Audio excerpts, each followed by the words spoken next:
Hello, ladies and gentlemen, and welcome to the School of Science. My name is Luke, and this is the post-match for Liverpool versus Everton. Liverpool 2, Everton 0. Now, as I said in the previous video, when it comes to derbies, you can never guess anything. I mean, as I said, pundits were putting us as the favourites because we'd found a new little lease. Liverpool had been thrashed by Wolves and all that lovely bollocks. But with all due respect, derby days are just something else altogether. From the word go, well, I'm not going to say from the word go. Initially, probably say for the first 15-20 minutes, it was a pretty placid game. Everton was sort of playing hyper defensively. Liverpool, they were kind of just a little bit all over the place. They were just going to and fro. And there was no true formation for Liverpool. They were kind of just trying to feel everything else and trying to find the right sort of formation for the game. And that was working for us. We were able to sort of put the cosh on them a little bit, put the pressure on, and we were doing okay. And then from there, things started slowly beginning to unwind, really. The defence was starting to make some errors. Midfields, there was a couple of blunders here and there. Unfortunately, I just didn't agree too much with the whole Ellis Sims decision, making him start over anyone else, with all due respect. I mean, I would have stuck with Damari Gray myself. He's more senior in a way. He's more experienced, and yes, granted, he's not exactly a striker and whatnot, but I think he needs to, he's more suited for, like these sorts of things. He's played in mid-side derbies before, whereas Ellis Sims, this would have been his first mid-side derby that he's actually started in, and he looked out of it, in all fairness. He looked almost out of his depth, and it felt bad for the guy. I mean, it's not a normal football game. Merseyside derbies are something else. They're a lot more heated, they're a lot more physical, they're a lot more vicious in terms of, play styles and just general everyone laying into each other. That's what the Merseyside derbies are like. I mean, ironically enough, back in the day, they were called the friendly derby, but they are far from fucking friendly, I'll tell you that for nothing. But yeah, basically, first 20 minutes, half an hour, Everton were doing reasonably okay. They weren't exactly, putting Alisson under too much pressure, and then we were able to get a corner. Tarkowski was able to get his head on it, and he hit the inside of the post, and it flew out. And then that's when things hit the metaphorical fan. Liverpool were able to make a break, and watching Darwin Núñez go down that left wing, absolutely bombing it, I was surprised that just Gay wasn't willing to sacrifice, a foul and maybe get himself a yellow card or something, try and put a foot in and take the ball from Darwin Núñez, but it just didn't seem to happen. He was running alongside him and just wasn't able to actually get the ball. And Núñez was able to bring it in, and from there, Salah was able to score. Now, Pickford should have really have been more further back towards his line, where he was standing at the time. Yes, keepers like to try and, push out and try and make themselves bigger to make it harder, but in that situation, it was probably best for him to be further back, because at least then he would have more of a shot.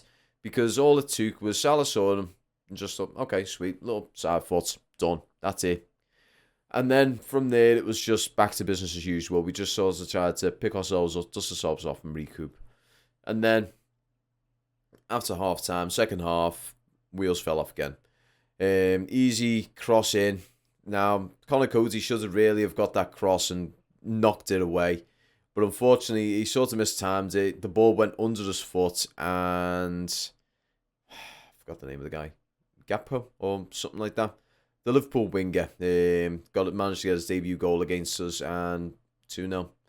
And then from there, it was just a situation we were pushing a hell of a lot harder. We were putting the screws on Liverpool a bit more, but it came to nothing. And unfortunately, it was sad to see, because we were desperately trying. We tried to switch up the tactics a little bit. Ellis Sims come off, Damari Gray came on. He took Amadou Onana off and swapped him out with Tom Davies. And Tom Davies had a crack at goal. He had a header at goal, but unfortunately sent it a little bit wide. Well, high and wide. So that was unfortunate. And Neal Maupay came on. Now, you know what? I would like to say Neal Maupay is actually doing a little bit better than what he normally is. He's definitely putting the miles in and really getting a freaking good run out on it, which is good. It's good to see. So hopefully we're going to see something a little bit different in the future with Neal Maupay. But to tell you the truth, as a whole, it was just not a good day for Everton. And it's like we say, this is always the case. When Everton go up against like your top teams, your creme de la creme, your Arsenals and your Man Cities, we put one hell of a shift in and we actually do well. We really put the shift in and we either come out with a draw, we lose, but we have our heads held high because we really freaking put the screws on them and made it very difficult for them to break us down. And we win sometimes. Example, Arsenal.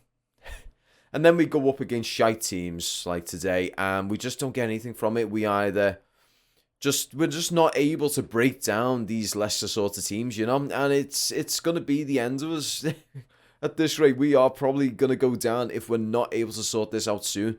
I mean, I'll be honest, today we did actually miss Calvert-Lewin in all fairness.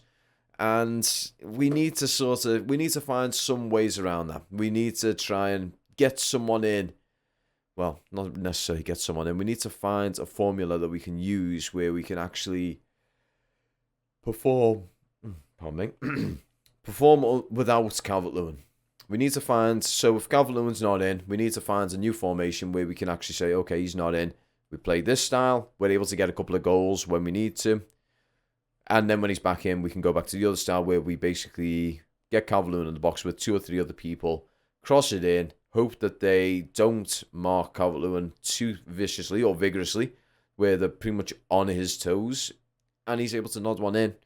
It's a hard one to really talk about, to be fair. I'm disappointed with the result, to tell you the truth, because I was hoping at the very least for us to walk away with like a draw or something. But unfortunately, that was not the case. I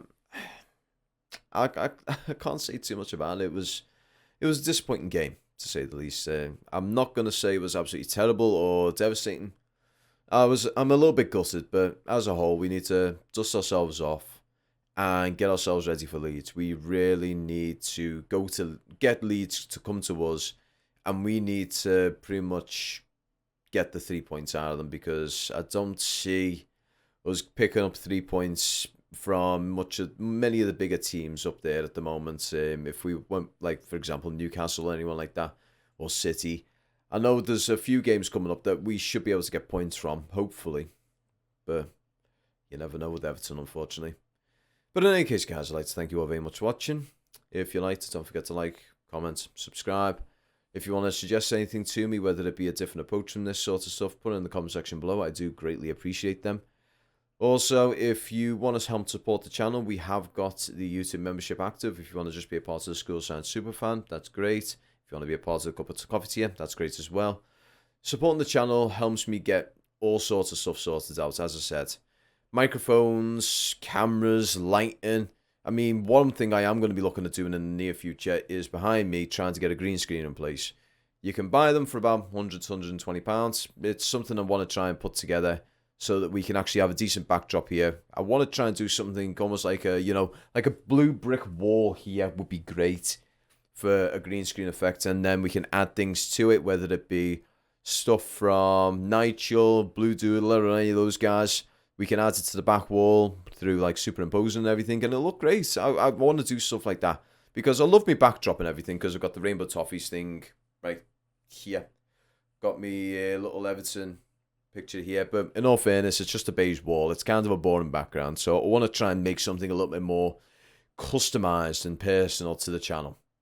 But in any case, guys, I'd like to thank you all very much for watching, and I'm going to see you all in the next video, which is going to be the Leeds pre-match one, which is going to come out either Thursday or Friday. So take care, have a good week, and peace.